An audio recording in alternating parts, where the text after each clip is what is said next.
Hi everyone, this is Rinsi from Groww Malayalam channel. ഇന്ന് നമ്മൾ 52 week ഹൈയിൽ നിന്ന് 30% ബിലോയിൽ trade ചെയ്യുന്ന 5 ടോപ്പ് മിഡ് ക്യാപ് സ്റ്റോക്സ് ആണ് കവർ ചെയ്യാൻ വേണ്ടി പ്ലാൻ ചെയ്തേക്കുന്നത്.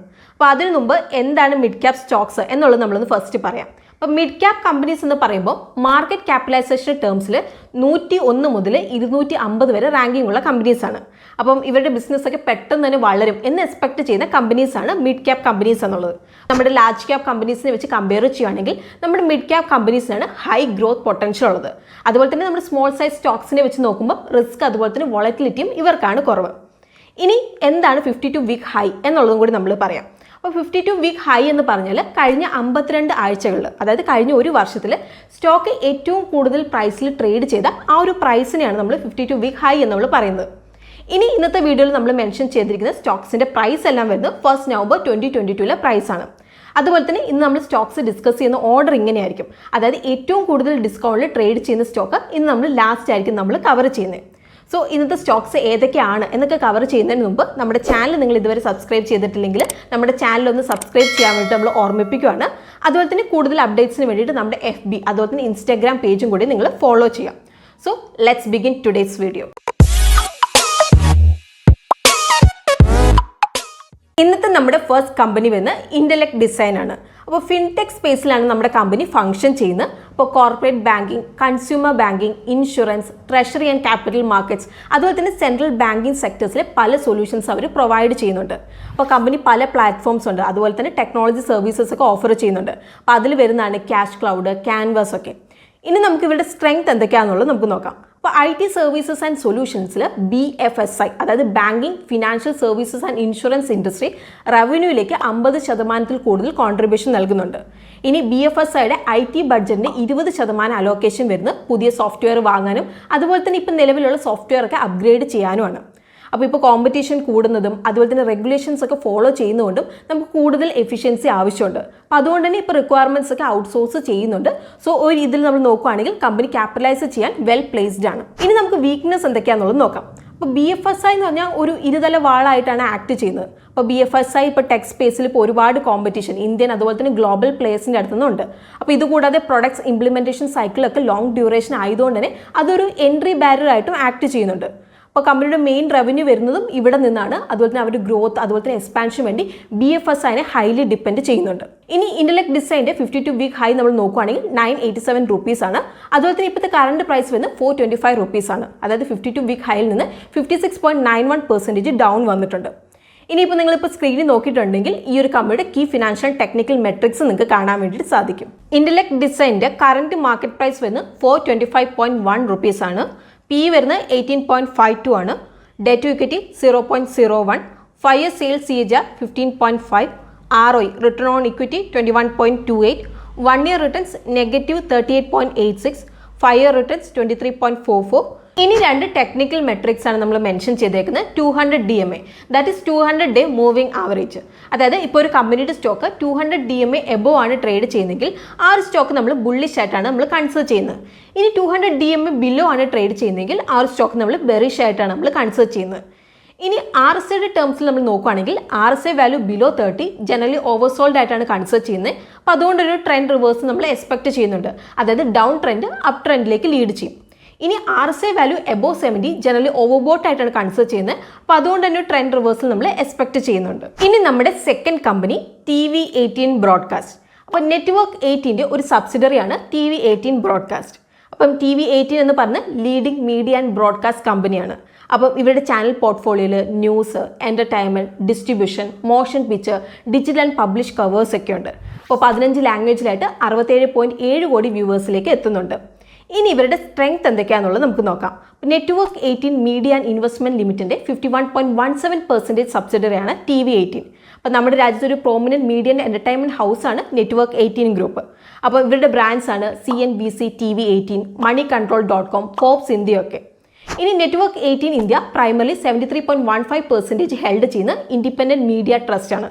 അതുപോലെ തന്നെ Reliance Industries Limited independent media ട്രസ്റ്റിൻ്റെ സോൾ ബെനിഫിഷ്യറിയാണ്. അപ്പോൾ അതുകൊണ്ട് തന്നെ നമ്മൾ TV18 റിലയൻസ് ഇൻഡസ്ട്രിയുടെ സ്ട്രോങ് അതുപോലെ തന്നെ റിസോഴ്സ്ഫുൾ ബാക്കിംഗ് ലഭിക്കുന്നുണ്ട്. ഇനി ഇവരുടെ വീക്ക്നെസ് എന്തൊക്കെയാണ് എന്നുള്ളത് നമുക്ക് നോക്കാം. അപ്പോൾ ഇനി TV18 മീഡിയ സബ്സിഡറി വരുന്നത് വൈക്കോം 18 മീഡിയ പ്രൈവറ്റ് ലിമിറ്റഡ് ആണ്. അപ്പം ഇവർക്കാണ് ഇന്ത്യൻ സബ് കോണ്ടിൽ IPL മാച്ച് സ്ട്രീം ചെയ്യാനുള്ള റൈറ്റ് അക്വയർ ചെയ്തേക്കുന്നത്. അപ്പോൾ 2023 മുതൽ 2027 സീസൺ വരെ. അപ്പോൾ ഇതുകൂടാതെ 5 ഇന്റർനാഷണൽ ടെറിട്ടറീസിൽ 3 സ്ട്രീമിംഗ് റൈറ്റ് ഇവർ ജയിച്ചിട്ടുണ്ട്. ഇനി അടുത്ത 5 വർഷങ്ങളായിട്ട് VMPL 24,352 കോടി BCCIക്ക് പേ ചെയ്യും. അപ്പോൾ ഇവിടെ VMPLന് ഈ റൈറ്റ്സ് ഒക്കെ സബ്സ്ക്രിപ്ഷൻ അതുപോലെ അഡ്വർടൈസ്മെന്റിലൂടെ മോണിറ്റൈസ് ചെയ്യാൻ പ്ലാൻ ഉണ്ട്. സോ ഇങ്ങനെ ഇവരുടെ റൈറ്റ്സ് മോണിറ്റൈസ് ചെയ്യുമ്പോൾ TV18 ബ്രോഡ്കാസ്റ്റിന് ഫ്യൂച്ചർ പ്രോസ്പെക്റ്റിൽ വലിയൊരു റിസ്ക് ആണ് വരുന്നത്. TV18 ബ്രോഡ്കാസ്റ്റിൻ്റെ 52 വീക്ക് ഹൈ വരുന്നത് 82.6 റുപ്പീസാണ്. ഇപ്പം നമ്മൾ കമ്പനിയുടെ കറണ്ട് പ്രൈസ് നോക്കുകയാണെങ്കിൽ 34.70 റുപ്പീസാണ്.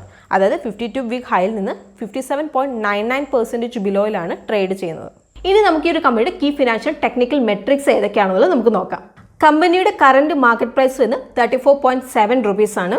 PE വരുന്നത് 15.52, debt to equity 0.3, 5 year sales CAGR 41.35, ROE return on equity 13.05, 1 year returns negative 17.58, 5 year returns negative 4.72. ഇനി 2 ടെക്നിക്കൽ മെട്രിക്സ് ആണ് വരുന്നത്. 200 DMA വരുന്നത് 43.25, RSI 14 35.4. ഇനി നമ്മുടെ തേർഡ് കമ്പനി വരുന്നത് ലെക്സ് ഇൻഡസ്ട്രീസ് ആണ്. അപ്പോൾ ഇന്ത്യയിലെ ലാർജസ്റ്റ് ഇന്നർവെയർ മാനുഫാക്ചർ അതുപോലെ തന്നെ എക്സ്പോർട്ടേഴ്സിൽ ഒരു കമ്പനിയാണ് ലെക്സ് ഇൻഡസ്ട്രീസ് എന്നുള്ളത്. അപ്പം ലോകത്തിൽ അവർക്ക് 46 രാജ്യങ്ങളിൽ പ്രൊഡക്ട്സ് സെല്ല് ചെയ്യുന്നുണ്ട്. അപ്പോൾ ഇതിൽ വരുന്നതാണ് middle east, Africa, Australia, Europe ഒക്കെ. ഇനി ഇവരുടെ സ്ട്രെങ്ത് എന്തൊക്കെയാണ് എന്നുള്ളത് നമുക്ക് നോക്കാം. അപ്പോൾ ഇവർക്ക് 25 എക്സ്ക്ലൂസീവ് ബ്രാൻഡ്സ് ഔട്ട്ലെറ്റ്സ് ആണുള്ളത്. അതുപോലെ തന്നെ 1170 ഡിസ്ട്രിബ്യൂട്ടേഴ്സും ആണുള്ളത്. അപ്പോൾ ഇതിൽ നമ്മൾ നോക്കുകയാണെങ്കിൽ 50% കൂടുതൽ ഡിസ്ട്രിബ്യൂട്ടർ നെറ്റ്വർക്കും കമ്പനിയായിട്ട് 20 വർഷത്തിൽ കൂടുതൽ വർക്ക് ചെയ്യുന്നവരാണ്. സോ ഇത് ഇവരുടെ ഒരു സ്റ്റേബിൾ റിലേഷൻഷിപ്പ് തന്നെയാണ് ഇതിലൂടെ കാണുന്നത്. ഇനി ഇവരുടെ വീക്ക്നെസ് എന്തൊക്കെയാണ് എന്നുള്ളത് നമുക്ക് നോക്കാം. അപ്പോൾ കമ്പനി ഒരുപാട് പ്രൊഡക്ട്സ് ഇൻഫ്ലുവൻസേഴ്സ് അതുപോലെ തന്നെ അഡ്വർടൈസ്മെന്റ് ത്രൂ മാർക്കറ്റ് ചെയ്യുന്നുണ്ട്. അപ്പോൾ കമ്പനിയുടെ മാനുഫാക്ചറിങ് പീരീഡ് കൂടുതലാണ്. അപ്പോൾ അതുകൊണ്ട് തന്നെ കമ്പനിക്ക് വലിയൊരു ഇൻവെന്ററി മെയിൻറ്റെയിൻ ചെയ്യേണ്ടതായിട്ട് വരുന്നുണ്ട്. അതായത് പ്രൊഡക്ട്സും അതുപോലെ തന്നെ റോ മെറ്റീരിയൽസിലും ഇവർ മെയിൻറ്റെയിൻ ചെയ്യേണ്ടതായിട്ട് വരുന്നുണ്ട്. ഇനി ലെക്സ് ഇൻഡസ്ട്രിയുടെ 52 വീക്ക് ഹൈ പ്രൈസ് വരുന്നത് 4644 രൂപയാണ്. അതിപ്പോൾ നമ്മൾ നോക്കുകയാണെങ്കിൽ കമ്പനിയുടെ കറണ്ട് പ്രൈസ് വരുന്നത് 1745 രൂപയാണ്. ഇനി നമുക്ക് കമ്പനിയുടെ കീ ഫിനാൻഷ്യൽ ടെക്നിക്കൽ മെട്രിക്സ് നമുക്ക് നോക്കാം. കമ്പനിയുടെ കറണ്ട് മാർക്കറ്റ് പ്രൈസ് വരുന്നത് 1744.7 റുപ്പീസാണ്. PE വരുന്നത് 15.86 ആണ്. Debt to equity 0.24, 5 year sales CAGR 18.86, ROE return on equity 29.1, 1 year returns negative 54.12, 5 year CAGR returns 7.3, 200 DMA 2151.56, RSI 14 50.5. ഇനി നമ്മുടെ ഫോർത്ത് കമ്പനി തൻല പ്ലാറ്റ്ഫോംസ്. അപ്പോൾ Tanla application to person services provide ചെയ്യുന്നുണ്ട്. അതായത് A2P സർവീസസ് പ്രൊവൈഡ് ചെയ്യുന്നുണ്ട്. അപ്പം ഇതിലൂടെ ബിസിനസ്സിന് പേഴ്സൺസായിട്ട് കമ്മ്യൂണിക്കേറ്റ് ചെയ്യാൻ വേണ്ടി സാധിക്കുന്നുണ്ട്. അപ്പോൾ തൻല ക്ലൗഡ് കമ്മ്യൂണിക്കേഷൻ പ്രൊഡക്ട്സ് അതുപോലെ സൊല്യൂഷൻസ് ഒക്കെ പ്രൊവൈഡ് ചെയ്യുന്നുണ്ട്. Like Wisely, true block, mobile operators ഒക്കെ. ഇനി ഇവരുടെ സ്ട്രെങ്ത് എന്തൊക്കെയാണ് എന്നുള്ളത് നമുക്ക് നോക്കാം. അപ്പോൾ തൻലൊരു well establish market position enjoy ചെയ്യുന്നുണ്ട്. അപ്പോൾ 1999 തൻല എസ്റ്റാബ്ലിഷ് ചെയ്തേക്കുന്നത്. അതുപോലെ തന്നെ A2P SMSC അതായത് smart messaging service centre develop അതുപോലെ തന്നെ പ്രൊവൈഡ് ചെയ്ത ഫസ്റ്റ് കമ്പനിയാണ് നമ്മുടെ തൻല. അപ്പോൾ ഇന്ന് നമ്മൾ നോക്കുകയാണെങ്കിൽ തൻല 800 ബില്യണിലധികം ഇൻട്രാക്ഷൻസ് ആനുവലി പ്രോസസ്സ് ചെയ്യുന്നുണ്ട്. അപ്പോൾ ഇത് കൂടാതെ ട്രൂ ബ്ലോഗ് ലോഞ്ച് ചെയ്തിട്ടുണ്ട്. അപ്പോൾ ട്രൂ ബ്ലോഗ് എന്ന് പറഞ്ഞാൽ world's first block chain enabled commercial communication സ്റ്റാക്കാണ്. അപ്പോൾ ഇതിലൂടെ മൊബൈൽ സബ്സ്ക്രൈബേഴ്സിന് കൊമേഴ്ഷ്യൽ കമ്മ്യൂണിക്കേഷൻസ് കൺട്രോൾ ചെയ്യാനും മാനേജ് ചെയ്യാനും ഓൺ ചെയ്യാൻ വേണ്ടിയിട്ടൊക്കെ സാധിക്കും. ഇനി നമുക്ക് ഇവരുടെ വീക്ക്നെസ് എന്തൊക്കെയാണ് എന്നുള്ളത് നമുക്ക് നോക്കാം. അപ്പം എല്ലാ സർവീസസും അതുപോലെ തന്നെ സൊല്യൂഷൻസും പ്രൊവൈഡേഴ്സും ഫേസ് ചെയ്യുന്ന ഒരു പൊട്ടൻഷ്യൽ റിസ്ക് ആണ് ടെക്നോളജിക്കൽ ഒബ്സലൻസ് എന്നുള്ളത്. അപ്പം എന്താണ് ടെക്നോളജിക്കൽ ഒബ്സലൻസ് എന്നുള്ളതായിരിക്കും നിങ്ങളിപ്പോൾ ചിന്തിക്കുന്നത്. അപ്പം ഒബ്സലൻസ് എന്ന് പറഞ്ഞിട്ടുണ്ടെങ്കിൽ ഒരു ഗ്രാജുവൽ പ്രോസസ്സാണ്. അതായത് പ്രൊഡക്ട്സും സർവീസസ് ഒക്കെ കുറച്ച് കഴിയുമ്പോൾ യൂസ്ഫുൾ അല്ലാതെ ആകും. അതുപോലെ തന്നെ ഈ ഒരു കമ്മ്യൂണിക്കേഷൻ ടെക്നോളജിയിലൊക്കെ ഇംപ്രൂവ്മെന്റ്സ് വരുമ്പോൾ A2P സെഗ്മെന്റ്സ് ഒക്കെ ടെക്നോളജിക്കൽ ഒബ്സലൻസ് തൻല ഫേസ് ചെയ്തേക്കാം. ഇനി നമ്മൾ കമ്പനിയുടെ 52 വീക്ക് ഹൈ പ്രൈസ് നോക്കുകയാണെങ്കിൽ 2097 റുപ്പീസ് ആണ്. അത് നമ്മളിപ്പോൾ നോക്കുകയാണെങ്കിൽ കറണ്ട് മാർക്കറ്റ് പ്രൈസ് വന്ന് 741.80 റുപ്പീസ് ആണ്. അതായത് 52 വീക്ക് ഹൈ പ്രൈസിൽ നിന്ന് 64.62% ഡൗൺ പോയിട്ടുണ്ട്. ഇനി നമുക്ക് ഈ ഒരു കമ്പനിയുടെ കീ ഫിനാൻഷ്യൽ ടെക്നിക്കൽ മെട്രിക്സ് നമുക്ക് നോക്കാം. തൻലയുടെ കറണ്ട് മാർക്കറ്റ് പ്രൈസ് വന്ന് 741.8 റുപ്പീസ് ആണ്. P 91.78, debt to equity 0.03, 5 year sales CAGR 40.8, ROE return on equity 48, 1 year returns negative 37.52, 5 year returns 87.98, 200 DMA 1017.03, RSI 14 40.8. ഇനി നമ്മുടെ ഫിഫ്ത്ത് കമ്പനിയാണ് ബ്രൈറ്റ്കോം ഗ്രൂപ്പ്. ഇപ്പോൾ 2010 ലൈക്കോസ് ഇന്റർനെറ്റ് ലിമിറ്റഡ് എന്ന പേരിലാണ് ഈ ഒരു കമ്പനി ഫോം ചെയ്തത്. പിന്നെ 2018 ഈ ഒരു കമ്പനി ബ്രൈറ്റ്കോം എന്ന് റീനെയിം ചെയ്തത്. അപ്പോൾ കമ്പനിയുടെ 3 മേജർ ഡിവിഷൻസ് ആയ മീഡിയ, സോഫ്റ്റ്വെയർ സർവീസസ്, അതുപോലെ തന്നെ ഫ്യൂച്ചർ ടെക്നോളജീസിലൂടെ നേരിട്ട് മാർക്കറ്റേഴ്സിന്, അതുപോലെ തന്നെ മാർക്കറ്റിംഗ് ഏജൻസിക്ക് ഓൺലൈൻ അല്ലെങ്കിൽ ഡിജിറ്റൽ സർവീസസിൻ്റെ ഗ്ലോബൽ പ്രൊവൈഡേഴ്സാണ് നമ്മുടെ കമ്പനി. ഇനി പല സബ്സിഡറീസ് ത്രൂ ഇവർക്ക് ഒരുപാട് പ്രൊഡക്ട്സ് ഓൺ ചെയ്യുന്നുണ്ട്. വൺ ടാഗ്, കൊറേഗ്, ബ്രൈറ്റ്കോം, അതുപോലെ തന്നെ പ്രോക്സി ടൂളൊക്കെ. അപ്പോൾ ഇവർക്ക് US, Israel, Latin America, western Europe, Asia Pacific region പോലത്തെ പ്രശസ്തമായ ഗ്ലോബൽ പ്രസൻസ് കൊണ്ട് അവർക്ക് ഡിജിറ്റൽ ലാൻഡ്സ്കേപ്പിൻ്റെ മുൻനിരയിൽ നിൽക്കാൻ വേണ്ടിയിട്ട് സാധിക്കുന്നുണ്ട്. അപ്പം നിലവിൽ ഗ്ലോബൽ ട്രെൻഡുകൾ പ്രയോജനപ്പെടുത്താനുള്ള അവരുടെ എഫേർട്സ് പാർട്ട്നേഴ്സിനെ സപ്പോർട്ട് ചെയ്യാനും അത് ഹെൽപ്പ് ചെയ്യുന്നുണ്ട്. ഇനി നമുക്ക് ഇവരുടെ സ്ട്രെങ്ത് എന്തൊക്കെയാണെന്നുള്ളത് നോക്കാം. അപ്പം ആഡ്ടെക് അതുപോലെ തന്നെ ഡിജിറ്റൽ മാർക്കറ്റിംഗ് ഒക്കെ മുന്നോട്ടേക്ക് വലിയൊരു ഫ്യൂച്ചർ തന്നെയാണ് ഉള്ളത്. അപ്പോൾ അതുകൊണ്ട് തന്നെ ബിസിനസ്സിനും കൺസ്യൂമേഴ്സിനും ഒക്കെ ഓൺലൈൻ അഡ്വർടൈസിംഗ് എന്ന് പറയുന്നത് വലിയൊരു ഇമ്പോർട്ടൻസ് ഉണ്ട്. അപ്പോൾ പല ജോഗ്രഫികളിലായിട്ട് ഇവർക്കൊരു ഡൈവേഴ്സിഫൈഡ് കസ്റ്റമർ പൂൾ തന്നെ സ്പ്രെഡായി കിടക്കുന്നുണ്ട്. അപ്പം ഇവരുടെ ബിസിനസ് മോഡൽ ഫ്യൂച്ചർ ഗ്രോത്തിന് റെഡിയാണ്. ഇനി ഇവരുടെ വീക്ക്നെസ് എന്തൊക്കെയാണ് എന്നുള്ളത് നമുക്ക് നോക്കുകയാണെങ്കിൽ, ഉയർന്ന വളർച്ച സാധ്യത കാരണം ഈ ഒരു മേഖലയിൽ കോമ്പറ്റീഷനും കൂടുതലാണ്. ഇനി ഇവർക്ക് ഡൊമസ്റ്റിക് അതുപോലെ തന്നെ ഫോറിൻ കോമ്പറ്റേറ്റേഴ്സിനെതിരെ എങ്ങനെ ബ്രൈറ്റ്കോം പ്രവർത്തിക്കും എന്നുള്ളത് നമ്മൾ ശ്രദ്ധിക്കേണ്ട ഒരു ഇമ്പോർട്ടൻറ്റ് പോയിന്റ് ആണ്. ഇനിയിപ്പം ടെക്നോളജി സ്പേസിൽ എപ്പോഴും തടസ്സപ്പെടാൻ വേണ്ടിയിട്ട് പാകമാണ്. അതുകൊണ്ട് തന്നെ ഈ ഒരു കോമ്പറ്റീഷൻ അതുപോലെ ഡിസ്റപ്ഷനൊക്കെ ചെറുത്ത് നിൽക്കാൻ മാനേജ്മെന്റ് ഇന്നോവേഷൻസ് കൊണ്ടുവരണം. ഇനി നമ്മുടെ ബ്രൈറ്റ്കോം ഗ്രൂപ്പ് 52 വീക്ക് ഹൈ നമ്മൾ നോക്കുകയാണെങ്കിൽ 123 റുപ്പീസാണ്. അതിപ്പോൾ നമ്മൾ നോക്കുകയാണെങ്കിൽ കറണ്ട് പ്രൈസ് വന്നിരിക്കുന്നത് 34.2 റുപ്പീസാണ്. അതായത് 52 വീക്ക് ഹൈയിൽ നിന്ന് 72.21% ഡൗൺ പോയിട്ടുണ്ട്. ഇനി നമുക്ക് ഈ ഒരു കമ്പനിയുടെ കീ ഫിനാൻഷ്യൽ ടെക്നിക്കൽ മെട്രിക്സ് നമുക്ക് നോക്കാം. ബ്രൈറ്റ്കോം ഗ്രൂപ്പിന്റെ കറന്റ് മാർക്കറ്റ് പ്രൈസ് വരുന്നത് 34.15 റുപ്പീസാണ്. പി വരുന്നത് 6.37, debt to equity 0, that is debt free ആയിട്ടുള്ള ഒരു കമ്പനിയാണ്.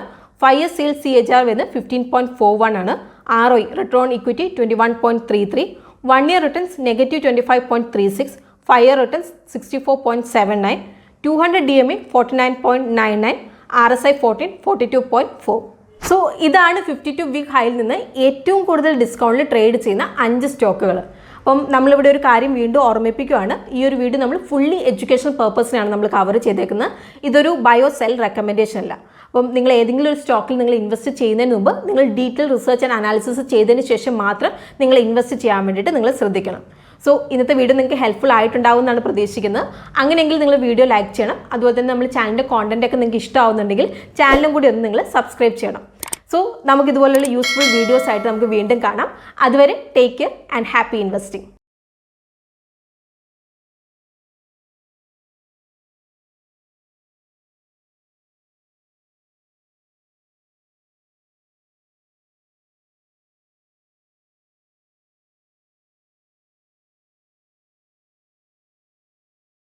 Investment in securities market are subject to market risks. Read all the related documents carefully before investing. Please read the risk disclosure documents carefully before investing in equity shares, derivatives, mutual fund, and or other instruments traded on the stock exchanges.